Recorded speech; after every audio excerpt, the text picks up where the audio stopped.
Nous avons commencé une série avec vous, c'est notre Père qui l'a entamé, Système Abondance. Je récapitule rapidement, même si je vous encourage à aller regarder tous les messages qui ont été prêchés avant celui-ci, dimanche, jeudi, dimanche, jeudi, dimanche, jeudi. Ce que nous vous avons dit, c'est que nous croyons que l'abondance fait partie du plan de Dieu pour nos vies. Jésus a dit, je suis venu afin que les brebis aient la vie et qu'elles soient dans l'abondance. Regarde quelqu'un à côté de toi, dis-lui, l'abondance fait partie du plan de Dieu pour toi. Dieu veut que tu vives l'abondance.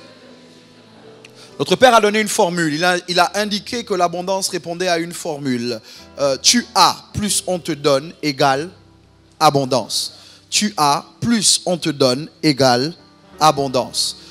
Nous avons indiqué qu'il fallait donc, avant de chercher à recevoir ou avant d'attendre qu'on vous donne, identifier ce que vous avez. Ce que tu as. Qu'est-ce que tu as? C'est la question que tu dois te poser. Avant de te demander qu'est-ce que Dieu doit te donner ou de chercher à recevoir plus, tu dois te demander qu'est-ce que j'ai? Qu'est-ce que j'ai? La plupart d'entre vous, l'une des difficultés que vous avez, c'est que vous avez tellement les yeux sur ce que vous n'avez pas, que vous perdez de vue ce que vous avez. Tellement focalisé sur ce que l'autre a, que vous n'identifiez jamais ce que vous avez. Tu n'as pas la taille que tu as par hasard. Tu n'as pas le teint que tu as par hasard. Tu n'as pas la facilité avec les mots que tu as par hasard. Tu n'as pas le cerveau que tu as par hasard. Tu as quelque chose parce que Dieu te l'a donné. Ensuite, on vous a indiqué que pour pouvoir réussir à vivre l'abondance, ce que vous avez est la somme de deux choses. Ce que vous avez est d'abord ce que Dieu vous donne, associé à ce que vous faites de ce que Dieu vous donne. Ça veut dire que Dieu te donne le potentiel, c'est à toi de le développer. Un homme de Dieu, je crois que c'est l'évêque T.D. Jakes qui a dit que Dieu ne donne pas des tables, il donne des arbres. Et c'est toi qui en fais des tables. Est-ce que vous m'entendez ce matin? Donc Dieu te donne le produit brut, c'est toi qui en fais un produit fini. Beaucoup d'entre vous, vous attendez de Dieu le produit fini et Dieu ne travaille pas comme ça. Dieu crée la terre, mais la terre qu'il crée avec l'homme qu'il met dans le jardin a besoin d'être cultivée. Dieu aurait pu la cultiver avant de la donner à l'homme, mais Dieu a fait le choix de donner une terre qui a besoin d'être cultivée. Écoute-moi, quel que soit ce que Dieu t'a donné, tu dois le cultiver. Tu dois le développer. My God, je ne sais pas si je dois vous dire ça. Non, je ne vous dis pas ça. Mon temps, après quand je vais déborder, vous allez mal parler de moi. Non, je ne vous dis pas ça. Je garde ça pour moi, j'en parlerai une autre fois. La suite de ce qu'on vous a dit, c'est que j'ai pris la parole plusieurs jours maintenant. J'ai indiqué que l'abondance, 3 Jean 2, bien-aimé, je souhaite que tu prospères à tous égards et que tu sois en bonne santé comme prospère l'état de ton âme. Tu ne peux pas prospérer à l'extérieur si tu n'as pas d'abord prospéré à l'intérieur. Okay. Beaucoup d'entre vous, vous voulez extérieurement ce que vous n'avez pas intérieurement. Vous êtes frustré parce qu'en réalité, vous voulez que la vie triche, vous voulez tricher la vie. Okay? Vous voulez récolter là où vous n'avez pas semé. Okay? Vous voulez avoir les conséquences sans avoir provoqué les causes. Est-ce que vous m'entendez ce matin? Ok. Donc, j'ai indiqué que quel que soit ou qui que vous soyez, si vous êtes sérieux dans le fait de vivre une vie d'abondance, vous allez devoir donner à 4 groupes d'individus. Okay? J'ai plus forcément le temps de lire tous les textes que j'ai lus ce matin au premier culte. Mais vous lirez 2 Corinthiens 9, 6 à 11. Moi, je vais lire les versets 6 à 8. 2 Corinthiens 9, 6 à 8. Si vous y êtes, dites Amen. Ok.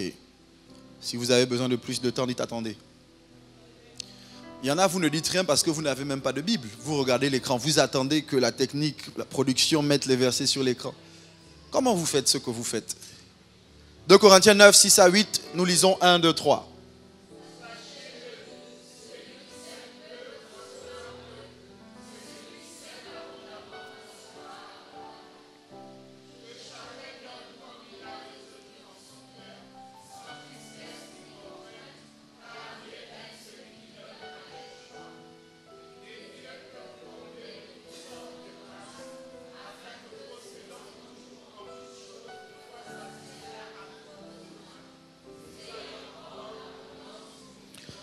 Ok, rapidement, ce texte dit plusieurs choses qui me paraissent importantes. La première, c'est que la semence ne suffit pas. la semence, ou du moins la récolte est à l'image de la semence. Tu ne peux pas vouloir semer peu et moissonner abondamment. Donc, plus tu es sérieux au sujet de l'abondance, plus tu dois être sérieux au sujet de la semence. Est-ce que ça va? Deuxième chose, c'est que la Bible dit que chacun doit donner comme il l'a résolu en son cœur, sans tristesse ni contrainte. Ça veut dire que le don que Dieu attend, le fait de donner doit se faire avec le cœur. Dites Amen. Vous ne devez jamais donner sans le cœur. Mais quand vous donnez avec le cœur, Dieu dit, ça ne doit pas se faire avec tristesse. Tu dois donner avec joie. Quand tu donnes parce que tu es contraint à donner, tu ne récoltes pas à la mesure de ce que tu dois recevoir. Est-ce que ça va? Le texte poursuit en lisant au verset 8 que Dieu est capable de vous combler de toutes sortes de grâces, de telle sorte qu'après avoir pu satisfaire à vos besoins, vous ayez encore en abondance pour toute bonne œuvre. Qu'est-ce que tu dis, évêque? Je dis que Dieu ne veut pas que tu aies juste assez pour tes besoins. Mais il veut qu'après avoir pourvu à tous tes besoins, tu aies encore tellement que tu sois capable de faire du bien à quelqu'un. Est-ce que vous m'entendez? Donc Dieu ne veut pas juste que tu sois capable de payer tes factures, de payer tes études, de payer ton carburant, etc. Dieu veut que tu sois capable de prendre soin de toi et de prendre soin des autres. Dites Amen. 4 groupes auxquels il faut donner rapidement. Le premier groupe, c'est le divin, c'est Dieu. Okay. Je considère que nous devons arriver à comprendre que c'est Dieu d'abord. Okay. Tu payes ta dîme, tu donnes ton offrande, tu donnes tes prémices, tu fais des sacrifices à Dieu parce que c'est toujours Dieu d'abord. Avant de donner à quiconque, tu dois donner à Dieu. Je cours parce que vous devez aller réécouter le message. Le deuxième groupe, après Dieu, c'est toi. Le principe là, c'est que tu dois aimer ton prochain comme toi-même. Ça veut dire que tu ne peux pas aimer les autres si tu ne t'aimes pas. Ce que tu manifestes aux gens, quand tu ne t'aimes pas, ce n'est pas de l'amour, c'est de la manipulation. Parce que tu veux être accepté, tu vas leur donner ce que tu penses qu'ils veulent, parce que tu veux quelque chose d'eux. L'amour, l'affection. C'est pour ça que tu revois tes standards à la baisse. C'est pour ça que tu fais semblant d'être qui tu n'es pas. Parce que tu es tellement vide d'amour que tu cherches à en recevoir des autres. Quand tu t'aimes, tu aimes. Je vais redire ça. Quand tu t'aimes, tu aimes. Et l'une des choses que j'ai découvertes, c'est que Dieu ne nous demande pas d'aimer notre lointain. Dieu nous demande d'aimer notre prochain.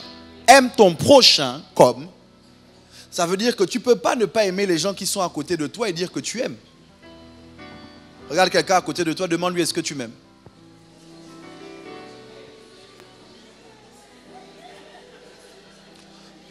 Comment on se donne à soi? Je reviens, je cours. Comment on se donne à soi? 2 façons de se donner à soi. Après avoir donné à Dieu, vous devez vous donner à vous-même. Comment? Vous devez épargner. Mon père a l'habitude de dire on ne dépense jamais tout. Quel que soit ce qui rentre, tout ne doit pas sortir. On ne dépense jamais tout. Deuxièmement, il faut investir. Tu ne deviendras jamais prospère sur la base du salaire. Si on te paye 5 millions, c'est que tu en fais rentrer 15. Est-ce que vous m'entendez? Jamais prospère sur la base du salaire, il faut investir. Allez réécouter le message. Troisièmement, troisième groupe d'individus, il faut donner à l'homme de Dieu.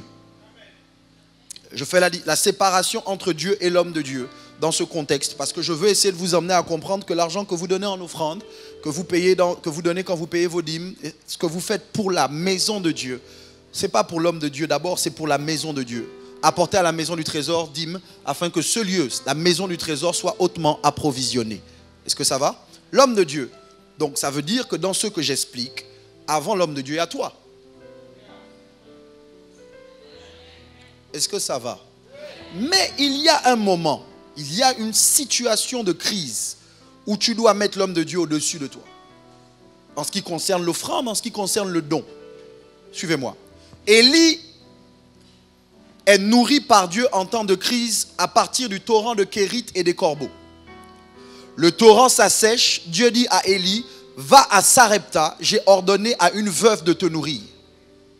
Quand Élie arrive à Sarepta, la veuve a un enfant, il sont sur le point de manger leur dernier repas et mourir. Attendre la mort parce qu'ils n'ont plus à manger. Quand Élie arrive chez la veuve, il dit à la veuve, donne-moi de l'eau et donne-moi ensuite du pain. La veuve dit, il ne me reste qu'un peu d'huile, un peu de farine. Mon fils et moi, on va faire un gâteau, on va manger, on va mourir. Écoutez ce que Élie dit. Donne-moi d'abord. Et ensuite fais comme tu as dit. En temps de crise, ça va, c'est pas grave si je dérange. En temps de crise, c'est pas toi d'abord. En temps de crise, tu dois comprendre que ce que tu as n'est pas suffisant pour te faire sortir de la crise toi-même. Ça veut dire que toi tout seul, tu ne peux pas sortir de la crise. Tu as besoin d'une grâce, tu as besoin de l'huile, tu as besoin d'une connexion, tu as besoin d'un miracle. La veuve comprend parce que Élie le dit, donne-moi d'abord. Comment vous agiriez si je venais vers vous, Dieu me dit, Michel va voir X ou Y. Dieu ne m'appelle pas évêque, il m'appelle Michel. Dieu me dit, Michel va voir X ou Y. Je vais voir l'individu en question, crise, il ne lui reste que ces derniers 100 000. Derniers 100 000, elle prévoit avec les derniers 100 000 de faire les courses et d'attendre que la nourriture finisse pour mourir. Je n'ai rien, pas un franc. J'arrive chez l'individu et je dis, ok, mais donne-moi d'abord les 100 000. Et ensuite, fais comme tu as dit. Beaucoup d'entre vous, scandale à Libreville. L'évêque Michel est un escroc. Il n'a pas pitié des veuves et des orphelins. Et la Bible dit que la veuve va faire ce qu'Élie a dit. Elle va laisser partir le dernier morceau de pain. Élie va, le gâteau, Élie va manger. Quand Élie mange, l'huile augmente. Je vais dire ça différemment. Élie mange, ils vivent. Il mange, il meurt. En temps de crise, ne mange pas. Donne à manger. Beaucoup d'entre vous, vous n'arrivez pas à sortir de vos crises. Parce que quand Dieu vient et dit donne-moi, au travers de l'homme de Dieu, vous dites à Dieu non, tu connais mon compte en banque, tu connais mes réalités. L'évêque général a l'habitude de dire que quand ce que tu as n'est pas suffisant pour te sortir de la crise, pour régler ton problème, c'est que ce que tu as là, c'est une semence. Est-ce que je parle à quelqu'un? Regarde quelqu'un, dis-lui, on dirait que c'est à toi que l'évêque s'adresse. J'avance. Donc ça, c'est le troisième groupe. Le dernier groupe dont je veux parler, le dernier groupe auquel il faut donner, c'est des personnes, en fait, c'est 3 groupes d'individus, mais que j'ai mis dans le regroupement des personnes démunies ou défavorisées. C'est la veuve, c'est l'orphelin, c'est l'étranger. En fait, la veuve, l'orphelin, le pauvre et l'étranger. Je remets ces personnes dans le groupement des personnes démunies. Proverbe 19, 17. Proverbe 19, 17. Si on peut le mettre sur l'écran pour que ceux qui n'ont pas de Bible puissent lire. Oh Dieu, viens à notre secours. Si c'est sur l'écran, lisons ensemble. Proverbe 19, 17. 1, 2, 3. Ceux qui ont leur Bible, lisez. Les autres.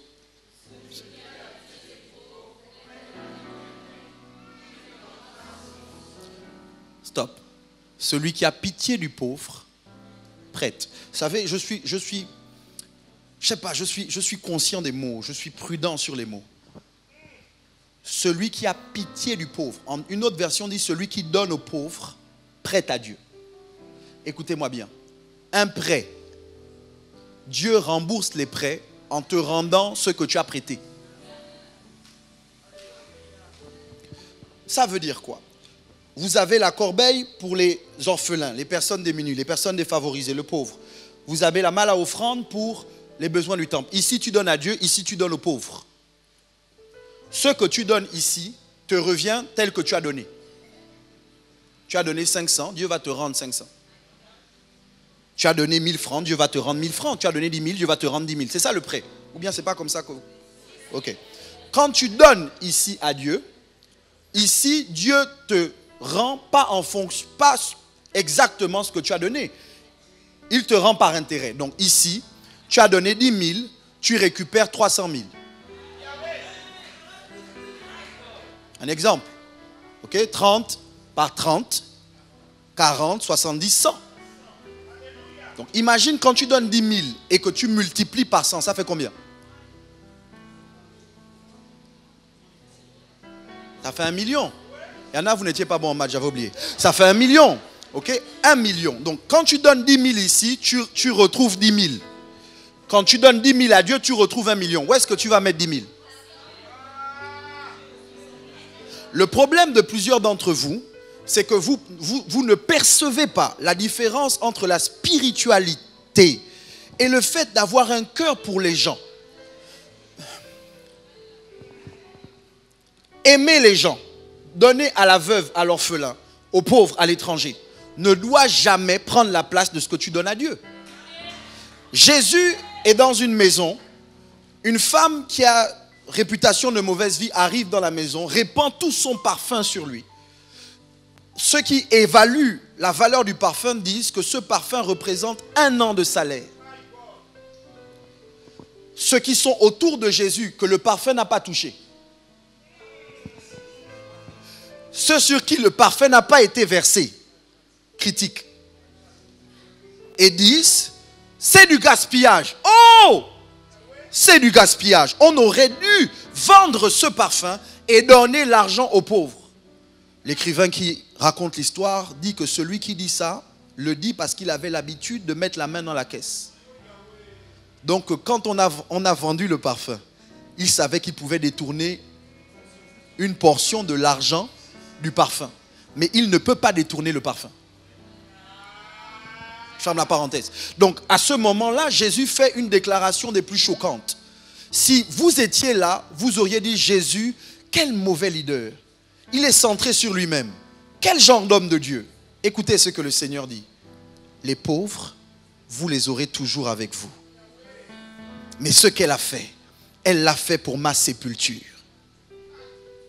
En d'autres termes, là, ce n'est pas le temps des pauvres. C'est mon temps. Vous faites comme si ce n'était pas vrai pour vous. Vous tous ici, et même vous là, vous tous ici, ce n'est pas tout ce qui rentre que vous donnez aux pauvres. Ton sac Louis Vuitton, pourquoi tu ne vends pas? Ton Michael Kors, pourquoi tu ne vends pas? Ta voiture, pourquoi tu ne vends pas pour donner aux pauvres? Parce que tu considères que tu ne travailles pas pour les pauvres. Que tu es d'accord d'aider, mais pas au détriment des tiens.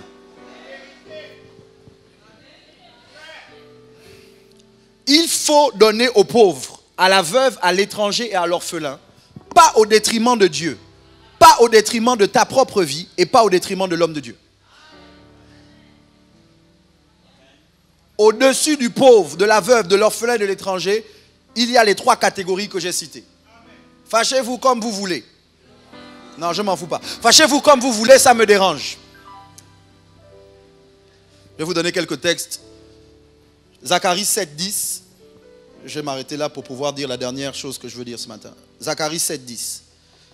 Jérémie 7, 6 à 7, vous lirez, mais Zacharie 7, 10.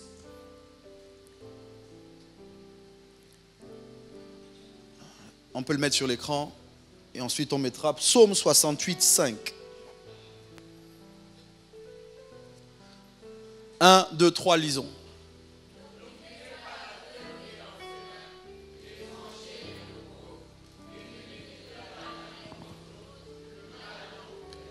Je plains les gens qui spolient les veuves.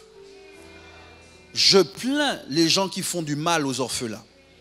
Parce que, on va le lire tout à l'heure, Dieu est le défenseur de la veuve et le père des orphelins. Écoute, tu peux avoir un cœur dur et ne pas vouloir donner aux personnes démunies, mais ne fais pas l'erreur de te lever contre elles parce que tu trouveras Dieu sur ton chemin. Tu ne peux pas prospérer et faire du mal à la veuve et à l'orphelin. à l'étranger, aux pauvres. Tu ne peux pas. Je plains les xénophobes, les tribalistes, je vous plains. Vous qui êtes orientés seulement vers votre culture, votre ethnie, et qui faites du mal aux autres sous prétexte qu'ils ne sont pas de votre ethnie. Vous vous levez contre Dieu.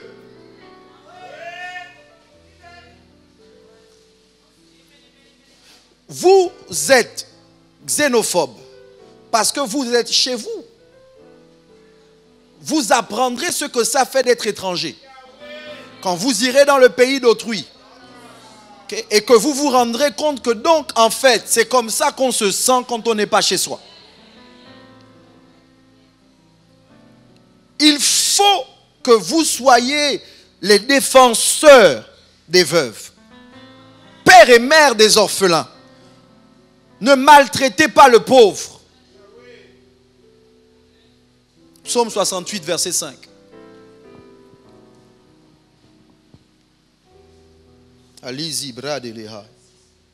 Verset 6 dans d'autres versions, 5 dans la mienne. Lazo bradeha, limalike te libradoha. 1, 2, 3.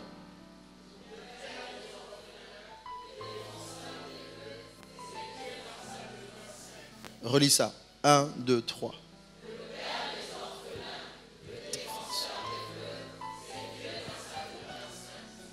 Faites des recherches. Tous les gens riches qui le restent ont la main ouverte. Donne dans des associations, donne dans les orphelinats, donne dans des œuvres caritatives. Ce n'est pas possible d'être riche et d'être pingre. Sauf si tu veux plus. En fait, parce que déjà riche c'est dans la tête. Mais ce n'est pas possible de garder des biens.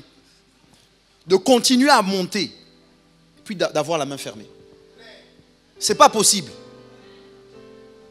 Et c'est un principe. Ce n'est pas quelque chose que tu commences à appliquer quand tu as beaucoup. Je vais peut-être essayer de raviver vos mémoires.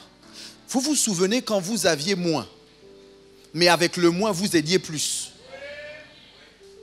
Certains d'entre nous, on a grandi dans des familles nombreuses. Nos mères, nos parents ont réussi à nous nourrir avec très peu. C'est vrai que les temps n'étaient pas les mêmes, l'économie n'était pas la même. Mais le principe doit rester le même. Quand on était plus jeune et qu'on avait par exemple que 125, 150 ou 500, 500 on mangeait à plusieurs, soit les gâteaux, soit le pain au chocolat. Je me rappelle de ce moment où on va chez le boutiquier et puis on prend le pain au chocolat et vous êtes plusieurs, mais vous savez que vous n'avez pas beaucoup. Moi je prends le bout, toi tu prends devant, moi je n'aime pas la partie de la coupe. Non mais recule ta main, recule la main, recule la main. C'est pas là, le milieu c'est pas là, recule. Après quand vous avez coupé, vous comparez les morceaux de pain. C'était peu, mais vous étiez d'accord de donner. La galette au chocolat, tu coupes en 3. C'est-à-dire que vous partagez. Regarde ton voisin, lui dit, quand est-ce que tu as arrêté de partager? Quand est-ce que tu as arrêté de donner ce que tu as? Je l'ai dit et je le redis ce matin à ce culte. À l'intérieur de ce que Dieu te donne, il y a au moins 4 parts. Il y a la part de Dieu, il y a ta part, il y a la part de l'homme de Dieu, femme de Dieu, il y a la part d'autrui. La part du pauvre, la part de l'orphelin, du démuni, de l'étranger, de la veuve. Des autres. Vous ne pourrez pas prospérer en ne donnant qu'à Dieu. Ce n'est pas possible. Vous ne pourrez pas prospérer qu'en ne vous donnant qu'à vous. Ce n'est pas possible. Vous ne pourrez pas prospérer qu'en ne donnant qu'à l'homme de Dieu. Ce n'est pas possible. Et vous ne pourrez pas prospérer qu'en ne donnant qu'aux pauvres ou aux orphelins. Ce n'est pas possible. Il y a une différence entre l'aumône et l'offrande. L'aumône, c'est ce qu'on donne à celui qui est en dessous de nous. L'offrande, c'est ce qu'on donne à celui qui est au-dessus de nous. L'homme de Dieu, j'ouvre la parenthèse, l'homme de Dieu n'est pas en dessous de toi. En tout cas, pas dans cette maison. Donc, quand tu donnes à l'homme de Dieu, tu donnes à celui qui est au-dessus de toi. Tu ne donnes pas les miettes. J'ai prêché dessus, je dis, je ne veux pas revenir dessus. Matthieu 25, 35. Dieu m'aide. Matthieu 25, 35, si vous y êtes, rapidement. La zibradeha. I give you praise, oh God. Matthieu 25, 35. 1, 2, 3, nous lisons.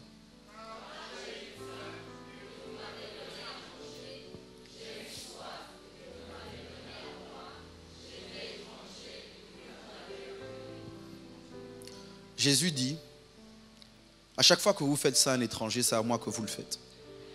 J'ai eu faim, vous m'avez donné à manger. J'ai eu soif, vous m'avez donné à boire. J'étais étranger, vous m'avez accueilli. Je regarde certains d'entre vous vous comporter de manière méchante avec les gens autour de vous. Et je me demande, en plus vous êtes chrétien, comment vous voulez prospérer? Vous parlez aux gens, je sais, je vais descendre pour dire ça. Je connais le cœur de quelqu'un, en fait, je sais de quoi tu es fait. Quand je te vois traiter, quand je vois comment tu traites les gens dont tu n'as pas besoin. Le vrai cœur de quelqu'un ne se manifeste pas dans son attitude vis-à-vis des gens au-dessus de lui ou d'elle. Parce que ces gens, tu en as besoin. Comment tu traites ta technicienne de surface, ta dame de ménage? Comment tu parles à ton gardien?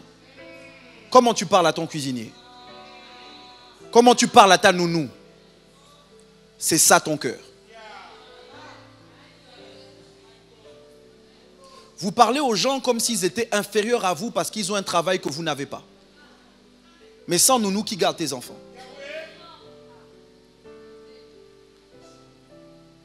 Tu parles au boutiquier comme si être de sa nationalité est une faiblesse. Comme s'il avait mal fait d'être sénégalais. Parce que toi tu es gabonais et que c'est lui le boutiquier de ton quartier. Et tu veux que Dieu te fasse prospérer. Regarde quelqu'un à côté de toi, dis-lui arrête ça. Je le vois dans l'église avec la façon dont vous traitez les plus jeunes et dont vous traitez les gens qui vous servent. Certains d'entre vous, les gens de l'accueil ont du mal avec vous parce que vous considérez qu'elles sont moins que vous. Vous ne connaissez pas où elles bossent. Vous ne connaissez pas leur vie. Simplement parce qu'elles sont debout. On dit bonjour. Bon, d'abord, il faut réapprendre à sourire, les filles de l'accueil. Voilà. Je dis ça en fermant la parenthèse. Il faut réapprendre à sourire. Mais elles viennent. Tu vois une dame qui t'accueille, qui dit bonjour. Ah, vraiment, suivez-moi. On te montre un endroit. Je ne m'assois pas là. Hé! Hé! C'est quoi ton attitude? Je ferme la parenthèse.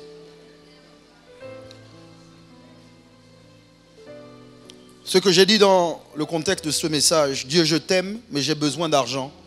Premièrement, c'est qu'aimer Dieu ne suffit pas, il faut le servir.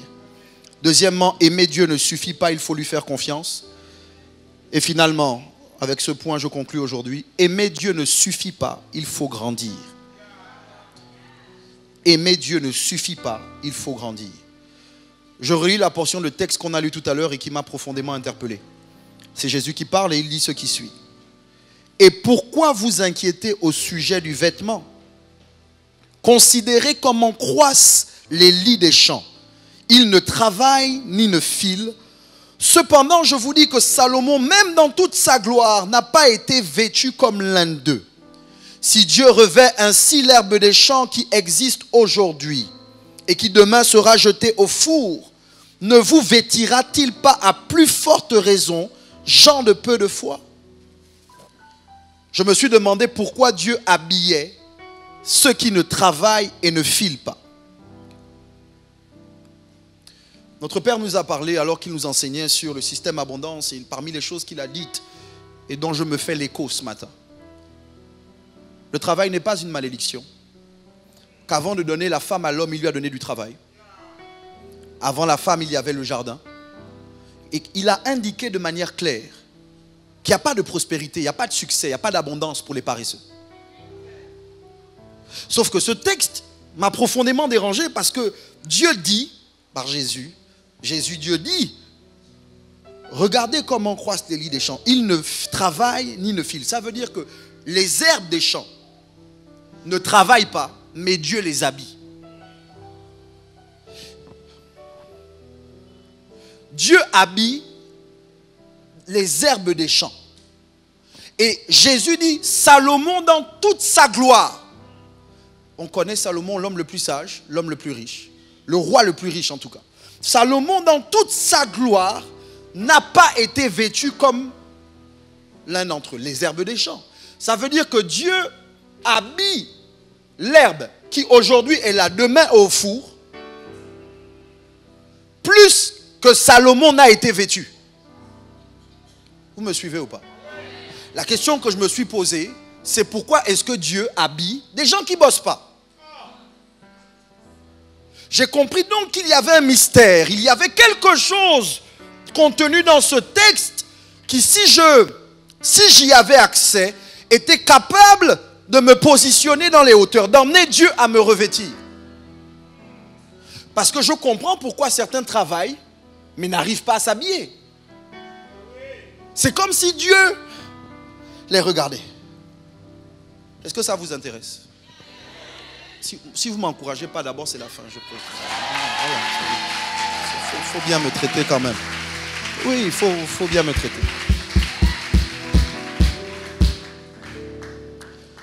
Le secret, la clé, est contenue dans ce mot ou dans cette phrase. Considérez, regardez comment croissent les lits des champs. Les lits, les herbes des champs ne travaillent pas, ne filent pas, mais Dieu les habille parce qu'elles croissent. En d'autres termes, Dieu habille les herbes des champs parce que les herbes des champs grandissent. Écoutez-moi bien. Récemment, mon épouse me fait remarquer que notre dernier enfant, le dernier, c'est moi qui prêche. Le dernier a 4 ans, mais on doit l'habiller avec les vêtements d'un enfant de 6 ans parce qu'il grandit. J'ai découvert que nos enfants ne travaillent pas. Mais en tant que parents, on est obligé de changer leurs vêtements quand ils grandissent. Vous ne m'entendez pas. Ça veut dire qu'en réalité, à chaque fois que tu grandis, tu envoies un message à ton père, papa, il faut me changer de vêtements. Tu emmènes Dieu à considérer que la voiture là ne te va plus parce que tu as grandi.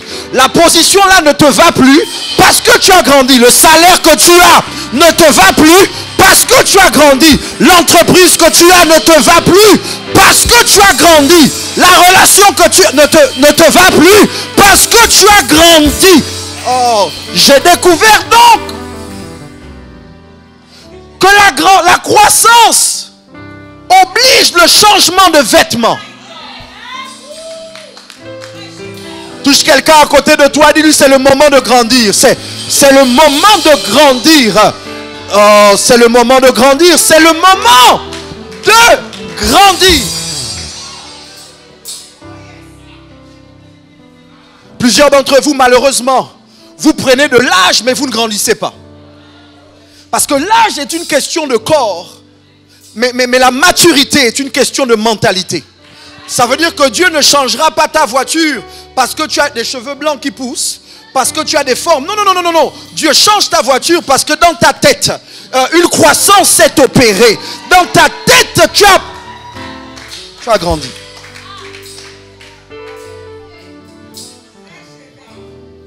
Voilà pourquoi certains d'entre vous êtes bloqués sur place.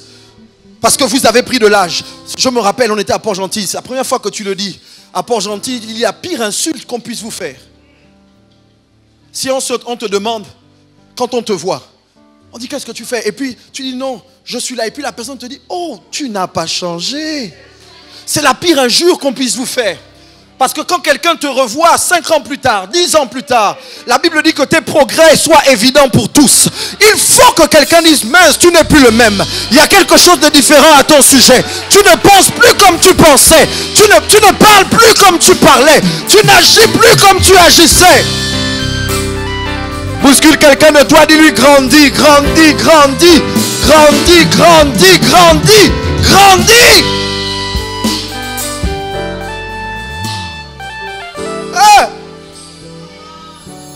Donc, grandir, c'est devenir mature. Et la maturité, c'est une question de mentalité. Je vais vous faire remarquer qu'il y a des comportements qui sont enfantins. J'en parlerai, je vais conclure. Mais il y a des comportements qui prouvent que vous n'avez pas grandi. Vous savez, le diable est là depuis des siècles. Mais le diable a le sentiment que s'il te teste, s'il te tente, comme il t'a toujours tenté, tu réagiras comme tu as toujours réagi. Mais normalement, à un moment, quand Satan se représente devant toi avec la même tentation, tu dois dire, ne me cherchez plus là-bas. Ah, Dieu a changé mon adresse. Ce qui t'énervait ne t'énerve plus. Ce qui te faisait perdre le contrôle ne te fait plus perdre le contrôle. On peut appuyer le même bouton, mais ça n'a plus la même conséquence. Ça n'a plus le même résultat parce que j'ai grandi.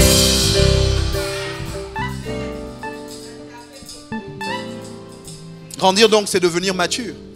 La deuxième chose au sujet de la croissance ou de la maturité, c'est que grandir, c'est rechercher ce qui est prioritaire. Jésus dit, cherchez premièrement le royaume des cieux et sa justice, et toutes ces choses vous seront données par-dessus tout. Ça veut dire qu'il y a des choses, quand tu les cherches, tu ne trouves pas juste ce que tu cherches. Il y a des choses qui viennent en plus. Tu cherches le royaume, tu auras les vêtements. Tu cherches le royaume, tu auras à manger.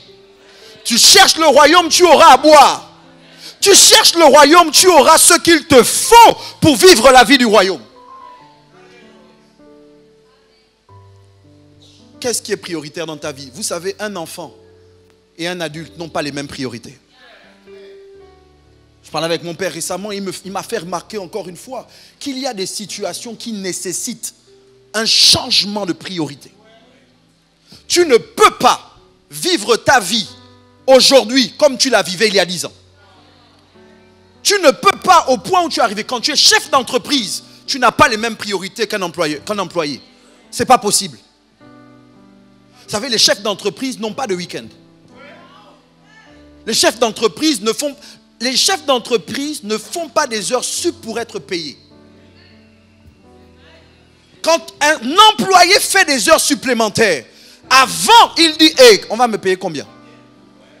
Le chef d'entreprise n'a pas le luxe de cette mentalité. Parce qu'il est conscient que s'il ne travaille pas, il est conscient que ce n'est pas maintenant qu'on récolte. Il est dans la saison de la semence. Beaucoup d'entre vous, vous êtes bloqués dans la vie.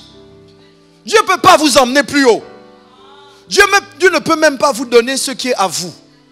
Parce que quand il vous teste avec ce qui est à autrui, vous avez la mentalité d'un employé.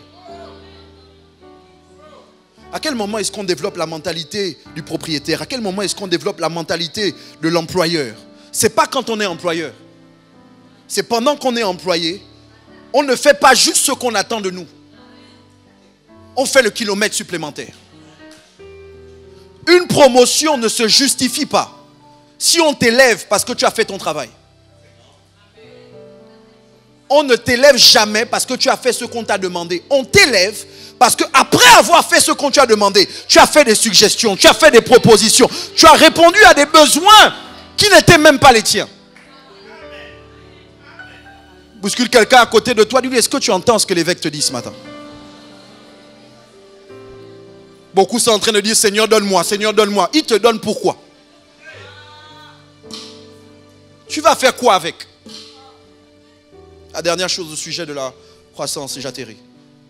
J'ai dit grandir, c'est devenir mature. Grandir, c'est rechercher ce qui est prioritaire. Et finalement grandir, c'est savoir quoi laisser partir. En fait, malheureusement, on vous dit des choses et on vous les redit. Je ne me lasse pas de vous répéter les mêmes choses, car pour vous c'est une sécurité. Mais la maturité, les amis, la grandeur, la croissance, le fait d'avoir grandi ne se voit pas dans ce que tu as obtenu.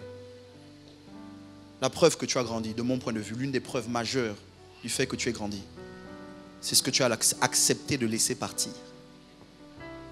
Je vous lis ce texte. 1 Corinthiens 13, le verset 11. 1 Corinthiens 13, 11. 1, 2, 3. Lisons.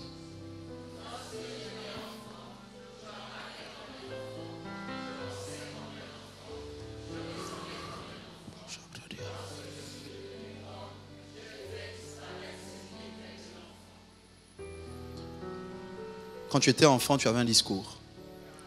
Tu avais une attitude, tu avais une façon d'agir. Tu avais un type de vêtements. quand tu es devenu homme, quand tu as grandi, normalement, tu fais sans les choses que tu pensais être indispensables à ta vie. Vous savez que vous avez grandi, pas parce que d'abord vous avez gagné quelque chose, mais parce que vous avez perdu quelque chose, mais vous êtes toujours debout. Vous êtes toujours là. Vous arrivez toujours à avancer malgré le fait d'avoir perdu quelque chose sans lequel vous ne pensiez pas vivre. Je viens d'avoir une image qui apparaît devant mes yeux. Je vous ai dit tout à l'heure qu'en grandissant, vous emmenez Dieu à vous revêtir d'un nouveau vêtement. Mais Bartimée me fait réaliser, mon père, que parfois tu ne dois pas attendre que Dieu t'habille. Tu dois d'abord te déshabiller. Bartimée est conscient qu'il est aveugle. Quand Jésus l'appelle, il ne veut pas que le manteau de la mendicité l'emmène à être distrait sur son besoin réel qui est la vue. Avant que Jésus ne lui ait dit « Que veux-tu que je fasse ?» La première chose que Bartimée fait, c'est qu'il se déshabille. Il laisse le manteau qui a été nécessaire pour recevoir pour garder ce qu'il recevait des gens. Là où Dieu t'appelle, avant même que Dieu ne te dise « Que veux-tu ?» tu dois déjà avoir laissé partir, avoir fait le choix de laisser partir quelque chose. À chaque fois que je veux un nouveau vêtement, à chaque fois que je suis dans une situation où mes habits m'énervent. Oui, mes habits m'énervent. Il y a des moments où mes habits m'énervent parce que je sens que les habits qui sont dans mon armoire ne me correspondent plus. Je n'ai pas grandi de taille, ce n'est pas une question de poids, mais c'est qu'à l'intérieur de moi, un shift s'est passé. Récemment, je vis la consécration, c'est-à-dire que ça arrive, la consécration arrive et je sens déjà qu'il y a des choses qui ne vont plus.